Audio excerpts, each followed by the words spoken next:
तेलंगाना रियासत पहली रियासत है। 19 अगस्त को सबसे पहले हमने तमाम सियासी जमातों को और साथ ही साथ उलमाए किराम, मशाइखीन किराम और इस मुल्क में की फिक्र रखने वाले सेकुलर ख्यालात के साथ साथ तमाम उन सेकुलर लोगों को सेक्रेटरीट के अंदर सीएम साहब के चैम्बर में हमने कॉन्फ्रेंस हॉल में मीटिंग बुलाई और ये इत्तेफाक राय से किए कि ये बिल हमें मंजूर नहीं है। मुस्लिम्स इसको रिजेक्ट कर दिए, ठुकरा दिए कि हमें ये बिल नहीं चाहिए। ये सबसे पहले इंडिया के अंदर, मुल्क के अंदर ये रियासत में हमने लिया। फिर वक्फ बोर्ड की मीटिंग के अंदर भी फैसला किया। फिर उसके बाद सीएम साहब का भी बयान आ गया कि हम इस बिल की मुखालिफत कर रहे हैं। तो ये हमारा मौक़िफ़ बिल्कुल वाज़ेह हो चुका है कि यहाँ की तेलंगाना हुकूमत इस बिल को टोटल तरीके से, ना कि कुछ हिस्से के यस नो नहीं, 100% इस बिल की हम मुखालिफत करें। मैं ये बात पूछना चाह रहा हूँ मोदी जी से और बीजेपी के सरकार से, भाई आप हिंदू भाइयों का वेलफेयर करने के लिए आपका एजेंडा था, मगर आपका एजेंडा भूल गए। दलित भाइयों की या आदिवासी भाई की या हमारे पिछड़े भाइयों की तरक्की, हिंदू भाइयों का तो सोचना ही नहीं, सिर्फ मुसलमानों को कैसे नुकसान करने की बात सोचते हैं। आप एक तरफ ये कहते हैं लेकिन जैसे आए ट्रिपल तलाक, अरे मुसलमानों का मसला था, तुम्हें क्या है फिर 3 तलाक का, उसके ऊपर आपने कहा एनआरसी है, CNN है, ऐसे बिलें आते हुए हिजाब का मामला है। हमारी बेटियां अगर हिजाब करें तो तुम्हें क्या नुकसान हो रहा है मोदी जी? तुम तो शादीशुदा हो ना, तुम्हें इसके क्या मालूम कि बेटी क्या होती है? बेटी बचाओ, बेटी की तो बात करें, लेकिन बेटी कैसे बचाएंगे? चारों तरफ गुंडे फिर रहे हैं, तो उस बच्ची अपना अगर हिजाब पहनकर, मुस्लिम बच्चियां ही नहीं, आप अगर हाईटेक सिटी में जाके देखेंगे, कल अगर रहे तो हमारे मेंबरान पार्लियामेंट से कहता हूं कि आप अगर हाईटेक सिटी जाएंगे तो आप पहचाने लेंगे, हर वो आईटी में काम करने वाली बच्ची वो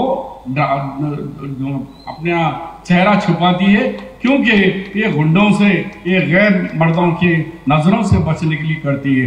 ये मुस्लिम से भी ज्यादा हिंदू लड़कियां भी आपके कोई भी मजहब को यहाँ पे पर्दा करते हैं। तो तुम्हें क्या नुकसान है मोदी जी? खाने पे हलाल खाना, अरे हम कौन सा खाना है, तुम्हें क्या आपत्ति है? खाने पे प्रॉब्लम है आपको? हम कहते हैं भाई तुम अपने जो बेचारे हमारी वक्फ की जमीन को, ये मुसलमानों का अतिया है, हमारे बुजुर्गों ने इसको मिल्लत की के सलाह बहबूद के लिए, उनके तरक्की के लिए उन्होंने अलग अलग जगह पे इस बात को रखा है। मगर आप ये कोई गवर्नमेंट का दिया हुआ अतिया नहीं है वक्फ की जमीन पे, फिर यहाँ तुम्हें तरमीम करते हैं तो मठों में क्या होगा? दो दलित भाई को सदर, उन मठों में, मंदिरों के कमेटियों के अंदर, तिरुपति कमेटी के अंदर बनाओ, कमेटियों के अंदर हमारे दलित भाइयों को, आदिवासी भाइयों को या पिछड़े तबकात के भाई, वहां तो तुम्हें दिखाई नहीं दे रहा, लेकिन हम ही दिख रहे तुमको। अब औकाफ की तरफ आ गए, तो ये एक बहुत बड़ी चाल है। इस चाल को रोकने के लिए जॉइंट पार्लियामेंट्री कमेटी के हाथ हमें मजबूत करना है।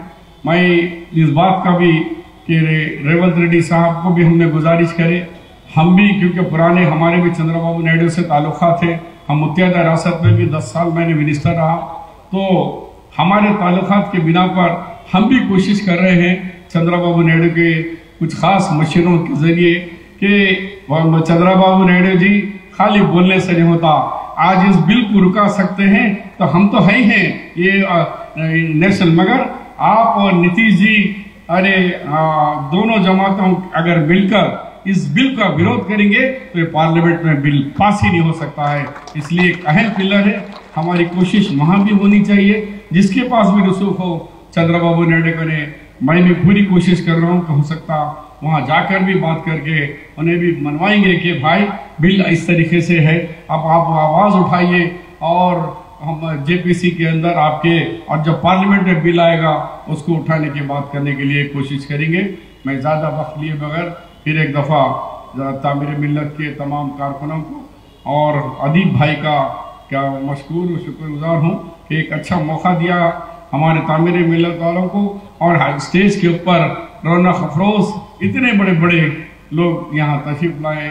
फिर एक दफ़ा खैर करते हुए ये यकीन दिलाता हूँ कि तेलंगाना में रेवंत रेड्डी की सरकार, कांग्रेस की सरकार पूरे तरीके से हम इस बिल का विरोध कर रहे हैं, इसका मुखालिफत कर रहे हैं। शुक्रिया, खुदा हाफिज, जय हिंद।